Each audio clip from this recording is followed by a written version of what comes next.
year right here.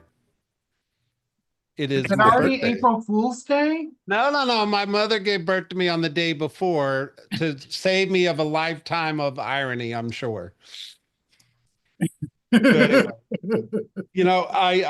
I will say this. I was contemplating this morning. I turned 49 today, and I was thinking back like, man, I realized when I turned 30, I thought the world would take me seriously. Like, oh, I'm valid once I turned 30.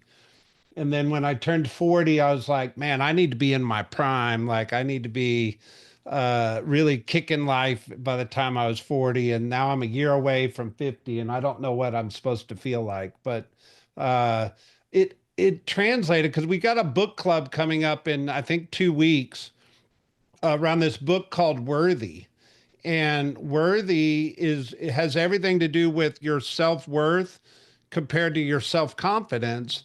And it just kind of tied some loose ends for me on really like we tend to put a lot of self-worth to how old we are in a weird way. Like and really age doesn't matter.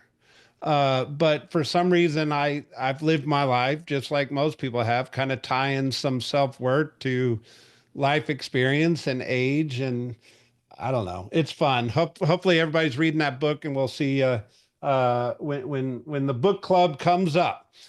Rick, you had an amazing concert. Jason, you got married. Great things are happening in the world, right? Yep. Life is good. Congrats to All both of you. right. There you go. All right. Well, let's Yeah. jump in because go ahead.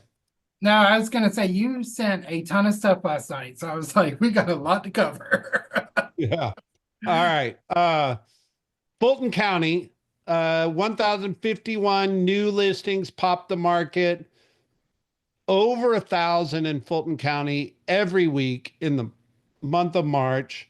Um, Man, I just think like if I was an agent and I have a buyer that's pre-approved, 2 years ago, I might not be able to have found them something to buy. And today, it would be very hard to say, hey, if I've got a live buyer ready to go, there is something on the market for them to buy. And that is a golden moment when there is inventory out there and you find yourself a live, pre-approved, ready to go client. You absolutely have opportunity to get them under contract right now. Um, to that point, 167 went under contract in the last 7 days. I mean, that is a big, big number. And it just really reiterates the point that I made last week around once we hit that spring equinox till late summer, that's what we kind of dubbed the selling season. And the probability or the highest percentage of time on the calendar of real estate selling is in that period of time. So it's popping, right? Um, we don't talk a lot about coming soons, but there's certainly a big 63 number on the coming soon.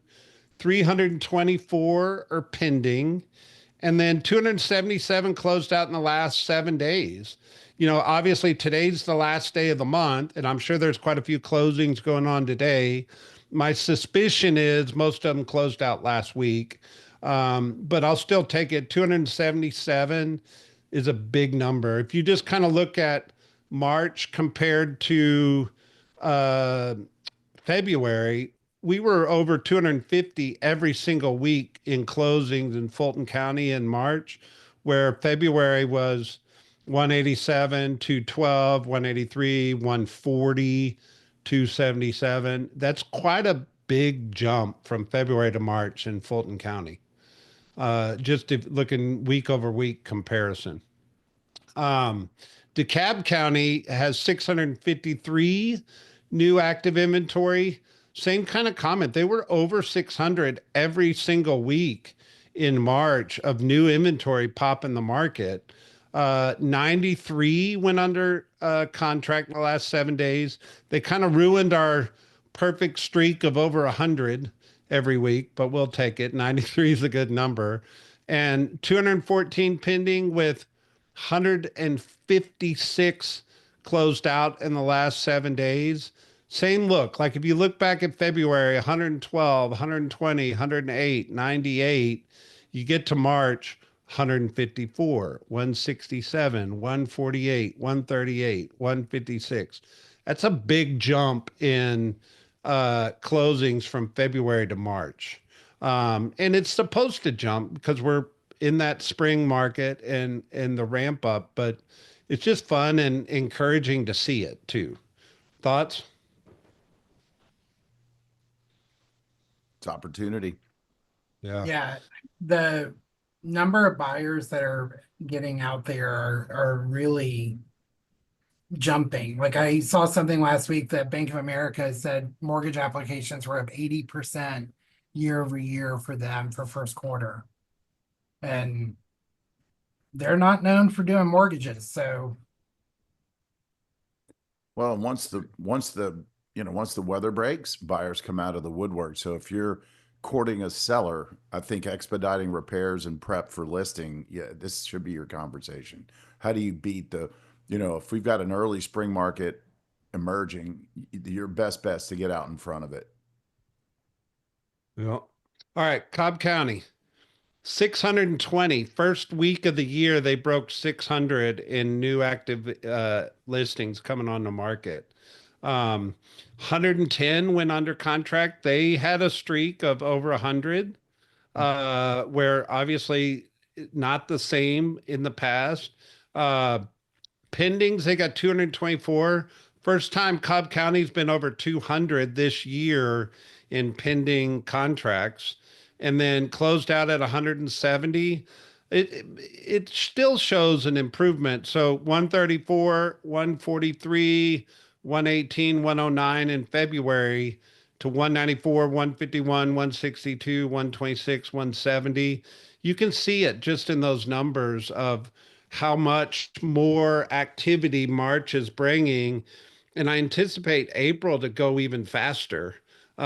So, man, if I'm an agent on this call listening into this, one, you should feel encouraged that the activity is picking up at an exponential pace, but you should also feel it with your lead generation. You should feel it with your lead conversion. You should feel it with, man, if you held an open house this weekend, more people probably walked into that open house this weekend than they did a month ago. And the more opportunities you're putting yourself in front of, uh, just proportionately to what's going on in the market, you should be putting yourself in a great position. Any thoughts on just overall numbers? well, like Rick said, get your sellers to expedite their repairs. But I also, on the flip side, if you have buyers sitting on the fence, they got more competition now than they've had. And if they're still sitting there, they need to get off the fence. Yep. Motivation, right? 100%. All right. So rates are still holding at that 6 3/4. The comment we made around this was this is a great rate to go into the spring selling season. And I don't anticipate them moving that much. I think the world's a little weird right now. So the probability of something getting disruptive is out there. But I just don't see the mortgage markets moving that much. The stock market was wild and crazy over the last 7 to 10 days, and the rates didn't change that much. So I think we're pretty stable at that 6 3/4. My comment would be if somebody's getting a 6.5, they're crazy not to take it right now. And if they're getting something under 7, it's still a good interest rate and they should be moving forward. Concur. All right. Rick, I'm glad you're on the call because I don't know that everybody knew, but back in not too long in the past, you were kind of the REO foreclosure expert in the marketplace, and you had a large team that did REOs and all that stuff. In this article, I debated even bringing this up, but I think it's worthy of a talk. It's saying that over 6 million Americans right now are late on their mortgage payments.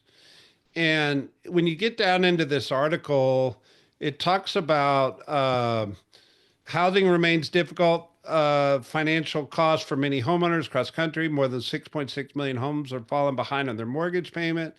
In addition, 9.4 million renters are struggling to make their monthly payments. And I don't know. I really want your perspective, Rick, but I'm going to just say this. Uh, I believe that this is such a small percentage of the market right now. And if I bought a house 4 years ago, I'm sitting on some pretty good equity from as a result of appreciation. So I kind of have a blanket security. And then I started thinking, man, I think a lot of people took that equity out of their houses. And I think if somebody bought a house in the last 24 months, they probably paid more than they were planning on paying. And there's probably not a lot of equity in that house. So they could be struggling. I think this is something that's going to probably continue to grow over the next couple years to where we might start seeing some foreclosures, we might start seeing some short sales, and I think it's worthy of just a conversation real quick. And Rick, I'm going to kick it to you. You're kind of the expert in this, so what are your thoughts around all this? Back in 2009, 10, and 11, over 50% of the market was distressed. And what we considered distressed was either a short sale, which meant you were upside down on your mortgage and you had to negotiate and navigate typically a first and second mortgage because piggyback mortgages were very common back then. So you had a second lien holder that had to agree to the sale. And if you were upside down and couldn't afford to pay the balance or difference, you couldn't effectively sell your house. So the only alternative then became hand the keys back to the primary lender, and then the secondary mortgagor usually lost. So there was a lot of negotiated deals going on behind the scenes. And at the time, I would say 60%, 50+% of all the homes selling were in some form of distress. We're nowhere near that. So at this point, to your point, 6 million sounds like a big number, but when you divide it by the total number of borrowers in our country, and then you segment out geography, and if I read it right, a lot of this is, there's Texas and Mississippi and Alabama. Like, I don't know what the Georgia rate is, but the last time I checked, it wasn't that long ago. We were sitting at around 1 or 2%. Yeah. Which, again, when it was 50%, that meant every other house had an effect on your ability to sell as a traditional seller with equity. In other words, your competition had a unique circumstance where a bank made the decision whether to take a certain amount of loss to liquidate that asset and remove the liability. And so now it wasn't just home sellers deciding what they're willing to take, it's what banks are willing to take. And you'd have to negotiate, a settlement, if you will, for the balance or difference. And it was a percentage of what you owed. And obviously the owner walked away with nothing, but in some ways there was an argument that short selling was better for your credit than a full-on foreclosure. But at this point, we're way in front of it. Now, I'll throw this caveat in there. I was asked, in 2003, I started selling foreclosures before they were a thing. And kind of like now, there were more of them than there are now. Like I bet it was 5% of the market. And, my contemporary or peers were making fun, having a good time at my expense for selling all these, you could probably imagine the types of houses we sold. Some were not as desirable as others, and some were in neighborhoods that weren't considered pristine or prestigious. But in 2009, I all of a sudden showed up the smartest guy in the room, and it was really partially luck and opportunity captured. But if you were going to pursue foreclosures, and that's something of interest, now would be the time to start planting seeds with either asset management companies, local banks, or even putting your name in the hat at Fannie Mae, Freddie Mac, and some of the bigger institutions. Because what I know is once it becomes a thing, it's probably too late, and other people have captured that business with direct sales. I'll add one more thing. I know we only have 30 minutes, but you brought it up. A lot of homes are owned by syndications and company, REITs, and that's a head scratcher in itself. There's thousands of homes owned by Blackstone type companies in Georgia. And it's going to be interesting to see what happens when they decide to sell and what their tolerance is for reducing prices to meet the market demand. And they literally have enough homes that in certain segments might actually control, pricing based on, influx of competition from their own portfolio. So anyway, that was a whole lot as fast as and efficiently as I could deliver it. It's good. I also think I always ask myself, what's the opportunity? If I'm a real estate professional, am I perceived as the trusted counselor to my database? And inside of that is empathy. So if I have a database of 200, 500 people, um, are they calling me for counsel? Do they feel like I'm a trusted confidant that has empathy for their scenario? And it may just start as a conversation on social media around, hey, this is kind of crazy. I care about everybody in my world. If you're ever in some kind of stressful situation and just need a trusted piece of advice, please call me in a Yeah. confidential way, right? Yep. And one, by the way, that 2% or less or 3% foreclosure or less is actually considered kind of normal. Like life happens, circumstances, medical emergencies, bankruptcies, divorces. There are just circumstances that will push a certain percentage of the market, in that direction.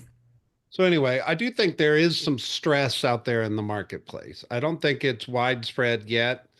But look, I think, Rick, to your point, if we don't talk about this now, it's too late when it's there, you know. Yep. All Yep. right, next topic is crazy. I'm gonna give you a controversial opinion. Um, NAR, if you're not aware, clear cooperation is the policy that NAR puts out there to us real estate professionals, us realtors, um, and it's under attack, I should say. There's a lot of people that are opposed to it, but yet it is still a policy we all subscribe to. So, the National Association of Realtors edited Clear Cooperation last week. And in my opinion, it's a total disaster. They didn't really fix anything, and it's just a hot mess. But here's what changed. Where'd it go? All right. So they edited clear cooperation for this. This new policy allows us to put your home into the MLS, but delay when it gets shown on public websites like Zillow, Realtor.com, Homes.com, and other brokerages. So I actually don't think it solves the problem that everybody was trying to solve for, which is I want to have my house, but I don't want to damage my marketability with days on market, i.e., putting it into the MLS. Um, I don't think it mattered that it went to Zillow or Realtor.com or Homes.com. But needless to say, this is what they edited it to. And it's still a hot mess in my opinion. And I think it's still going to get edited in the future. And if I have to say edited one more time, y'all kick in. What are your thoughts? I don't get it. I I've read it a couple of times and I'm like, all right, are we trying to sell your house or not? Yeah. And Um, I think what it is the MLSs are trying to make sure that pocket listings are going into the MLS so that they can collect their fee. Um, I don't think that that's going to create people to stop doing it the way they've been doing it. the marketplace, and it's controversial, but there's this private listing network environment where you're listing a house and it's not in the MLS, but it's listed. And then there's this in the MLS listed property. And the marketplace kind of is being under attack because they want a separation between the two. But clear cooperation says there is no separation. It has to be in the MLS within a certain period of time.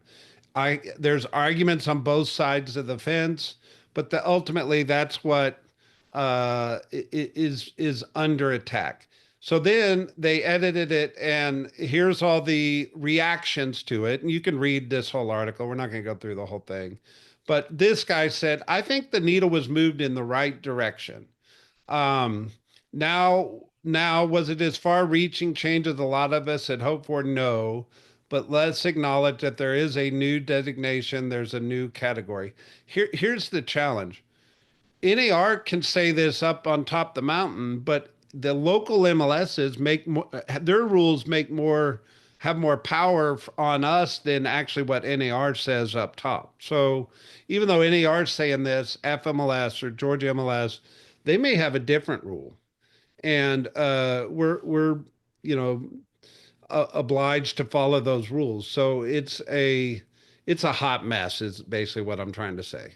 Well, and it's a liability too.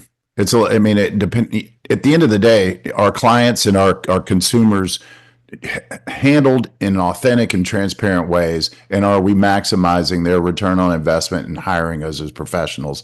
And the only exclusion I could read in these articles that kind of had me going, all right, well, that makes sense, is if you're some kind of high profile person where secrecy, privacy, or there's risk in your family, or there's some element of not wanting to go through the IDX portion of the program. That's the only thing I could see that went, all right, that kind of makes sense. Otherwise, maximum exposure unequivocally brings maximum buyer, ratio or potential. And that's the path to highest return.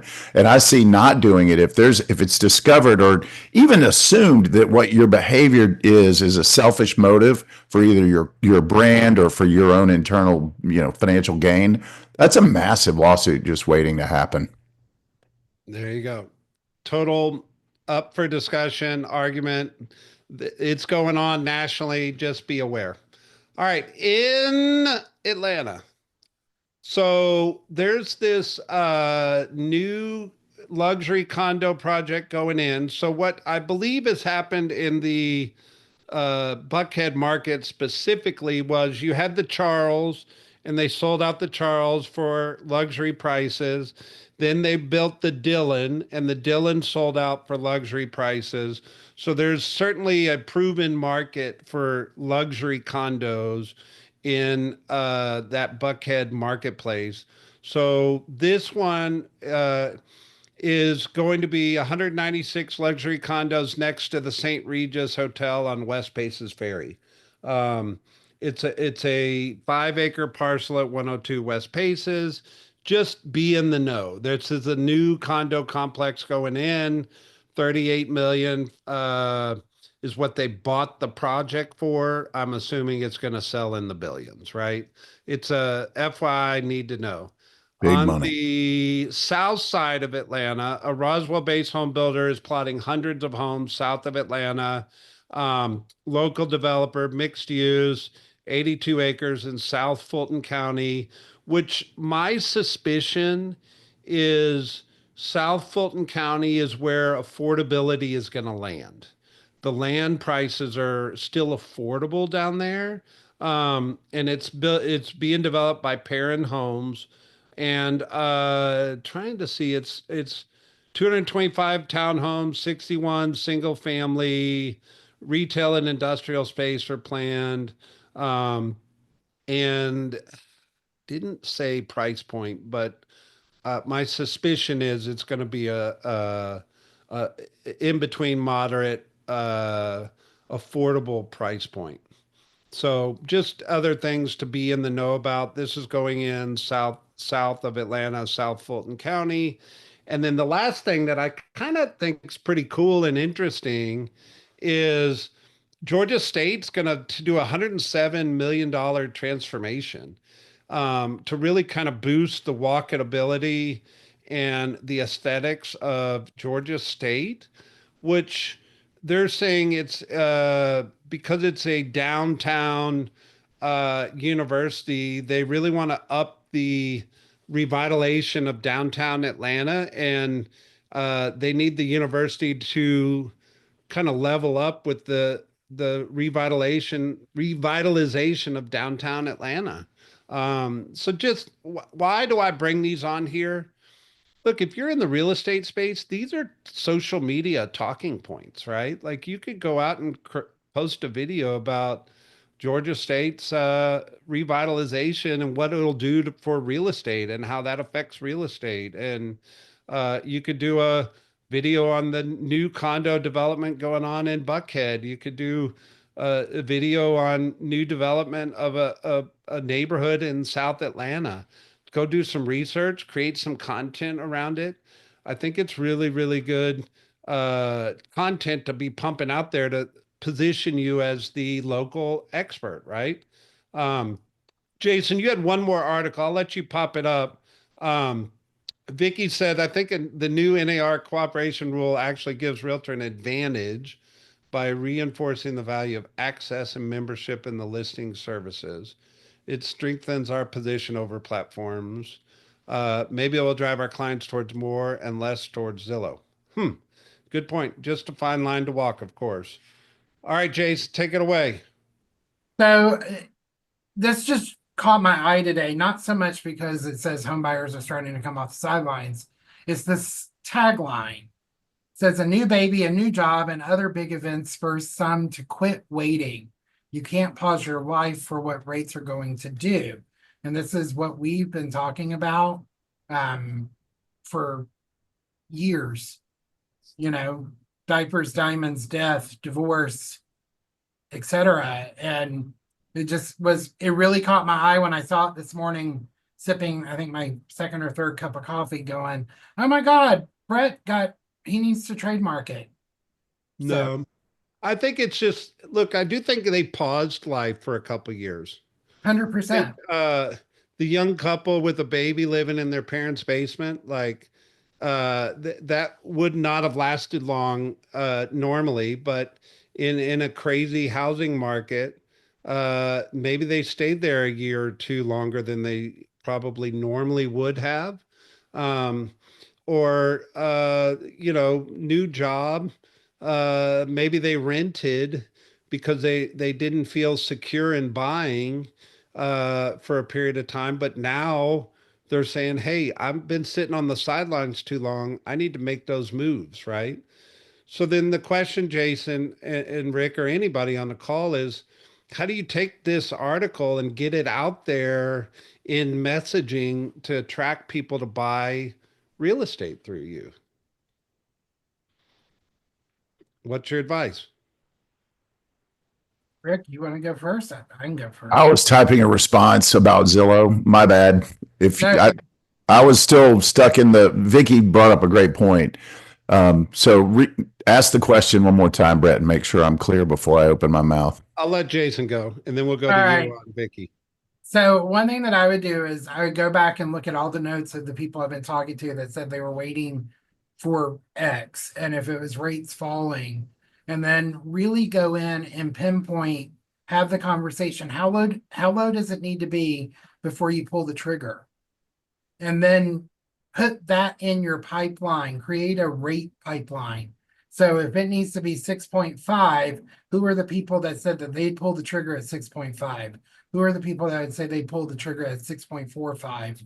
And then you're targeting those people because they are waiting. And like we've already seen, the number of pendings and the number of under contracts are going up. So there's a lot of competition out there. And if they're waiting, they're going to be competing even more, I think, come late April, early May. Jason's right. A proactive approach is the only way to go, and no one denies their own truth. And so the key is to ask enough quality questions that you can define their truth and then remind them and then feed them evidence that the market serves that truth. So you nailed it. The first is high-level consultation. Second is track the market and then provide evidence that what they want and need is available now. And waiting is not necessarily the better solution. You want to touch on what you and Vicky were talking about? Yeah, it was a simple response that, there's a fine line between boxing out some of these, third-party companies like the Zillows and Realtor.coms because their goal is really selfish, and that's to, obviously create profit for shareholders in their company. We're the vehicle for them. And all I was saying is we invited them in at the beginning. We had control and sold the rights literally through our MLSs for them to have syndication. And, you know, we just opened it up. We opened that box. So to now shut them back out, it's about which side you're on in terms of who looks like the bad guy going forward, because consumer perception is everything. And if you polled 10 consumers, I bet 9 out of 10 would tell you that Zillow's just fine. There's nothing about their practice that's not better for consumers, even though we know what they're doing. They're taking our clients and reselling them back to us in the form of, you know, guarded referrals. And so that's all. It's a slippery slope, and there's a fine line between protecting our industry and putting our customers and clients first, and making sure that, you know, outward perception isn't that we're now trying to control commission dollars in the same way they are. There you go. So listen, I just want you to thank yourself for being here, because this is what we believe to be a commitment for you upping your skill set, you upping your language, you upping and investing in yourself. And when you show up to this every week, this is a commitment to you and your business. So congratulations to yourself. Yay, us. I love it. Thanks, Carlin. All right. Bye. Celebrate yourselves. It's a beautiful day. Hey, There you go. We love you. bye. Bye.